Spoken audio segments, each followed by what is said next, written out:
guys, this is Gus again with Laredo Sabers and showing you now the Clan Series 3 long overdue video. I should have done this like a couple weeks ago, maybe more. Just couldn't find the time. Apologize for that, but I'm going to show you the contents of the box as well as the two types of sabers. This one being the Syrian Duo and the other one is the Clean Cam. Basically same thing, just polished, all polished. The Syrian Duo is basically Chiarimundis hilt, and it has some sections that are sandblasted to mimic the resin cast from the originals, and then some polished aluminum pieces here, as well as a brass button for an accurate look. So first off, let me do a quick unboxing. I'm not going to open the thing up. Just don't want to waste more time. So inside the box, you'll find the hilt itself. Basically, it's a aluminum hilt with sandblasted or media blasted grip and switch section. These are your two buttons, the brass one and the bezel LED. Has real O-rings here, and it has a knob and your typical vented pommel and the static emitter. Inside the box again, you have the FX emitter end cap or blade plug end cap with some see-through if you want to do that. You also have a blocked pommel end cap. This one is for those who are not doing install and would like to have a static non-vented pommel cap.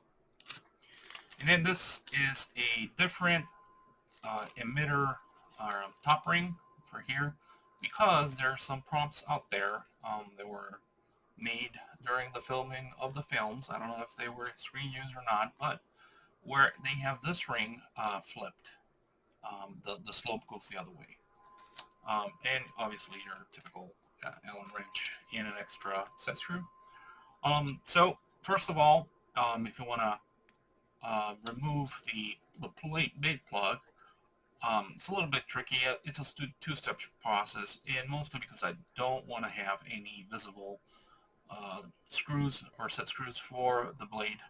So you will have to unscrew this piece.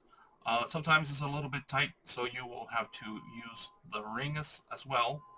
And then once it starts turning, you'll be able to remove the top cap. And the only reason I did it this way is, again, because I wanted to hide all the set screws for those who are just using it as a static option. If you want to have your hole exposed or set screw exposed, you will have to do an extra bore on this piece because it's right there. Right, so again, if you want to do that, you can, but I don't think it's really necessary. You can swap it easily, just a couple turns and I'll unscrew. Now, since I have this removed already, let me show you the second version of the emitter end cap.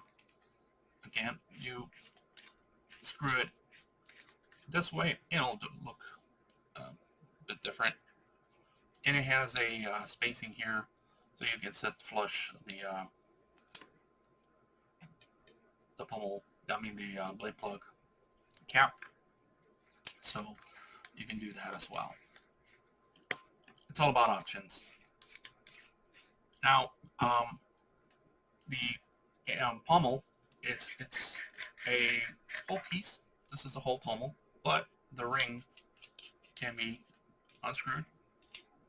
This is the one that has the vented holes, and you can swap it out by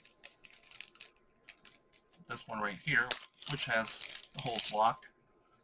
I try to mimic as well or as good as possible to the resin cast I saw in some of the auction sites. So it should be pretty accurate to that.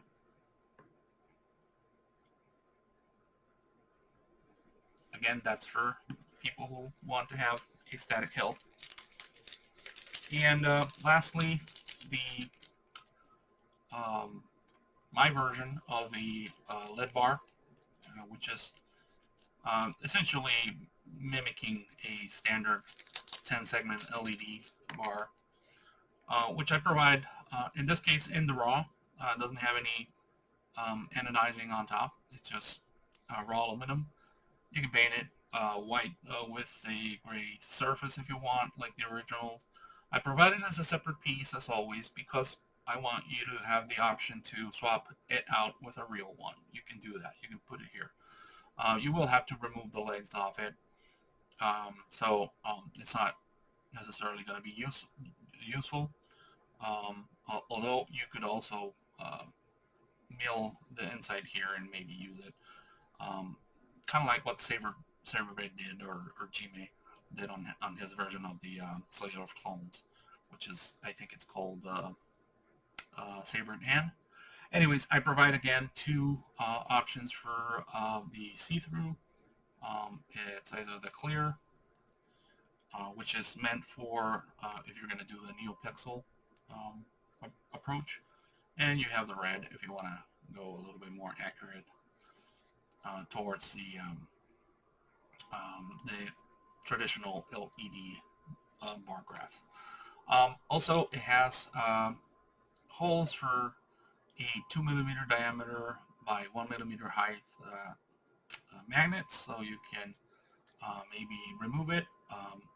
Some of the guys have done that, and I think it's pretty cool. Like Mark Ryan, he actually didn't put any of these pieces, and you can see the kyber crystal right behind it on the Shack T. So it was pretty cool. I think it was a neat idea. So there's that. You can do that as well. Anyways, let me show you now the polished version. So here's the polished version. As you can see, it's pretty much the same hilt, although main difference is that all these pieces here are polished. There's no sandblasting on any of the pieces. It doesn't come with the same type of extra parts. This is more for the DIY crew that might want to do maybe some aluminum black kind of thing instead of the sandblasting. You know, some people like it better. Although the original ones were neither sandblasted or polished, it was resin cast.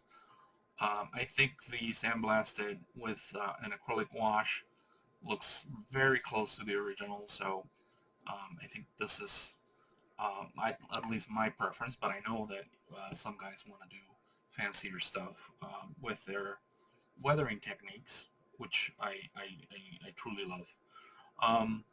So yeah, this is again, these were made in a smaller quantity because I know that not everyone will want to have this, but also these would be more suitable for a part swap change because you can again use the parts on prior clan series. Series 1 and 2 are meant to be swappable. Just to show you real quick, these are the 4 sections: emitter section, grip, switch section, and pommel. So those can be swapped around real quick, just to show you. They have the same threading, so you can essentially make a new saber with the system. And again, you don't have to use just these parts. You can use Series 1 and 2 as well. They're available in the shop. Not everything's available yet. The next run is the Series 4, which is Plo Koon and Luminara. And and once those are out, the sections will also be included in the shop. Older parts like the mostly requested Imagundi grip, those should be coming to the shop again soon. I'm planning to see if I can get something by December, but if not, early next year you'll see some more parts in there as well. So this is Series 3. I hope you guys like it, and thank you very much for your support.